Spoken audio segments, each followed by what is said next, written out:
Assalamualaikum warahmatullahi wabarakatuh. Izinkan saya untuk memperkenalkan diri. Nama diberi Lutfi Hadi bin Ahmad Faris dari SMK Seri Tualang dan dari kelas 5 Alfa.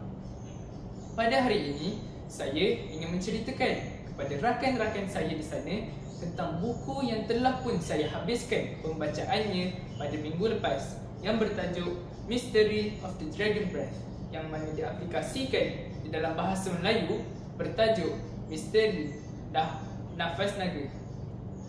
Cerita ini bermula apabila negara kita Malaysia telah pun mengalami sebuah kes rompakan sebesar-besaran dan berjaya mencatatkan di dalam sejarah terhadap kecurian 300 bar emas dalam masa satu hari.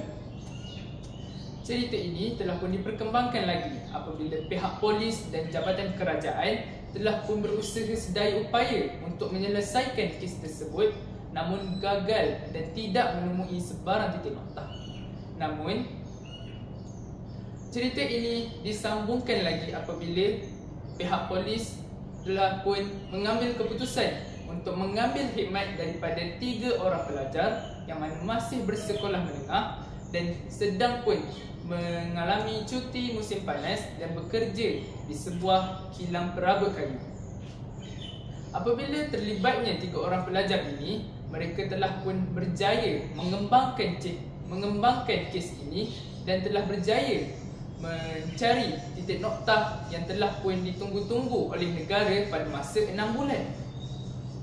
Cerita ini juga telah pun menggabungkan sains fiksi dan mitologi-mitologi di Nusantara terhadap kemunculan seekor naga yang diterlibatkan dalam kes pencurian 300 bar emas di Bank Negara Malaysia. Apa yang saya suka terhadap buku ini adalah gaya penceritaannya yang jelas, juga dengan susunan-susunan pengembangan cerita ini yang telah pun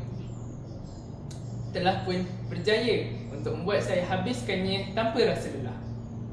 Dan saya harap agar buku ini dapat dikembangkan dan dapat didedahkan oleh remaja-remaja pada masa ini. Akhirul kalam, Assalamualaikum warahmatullahi wabarakatuh.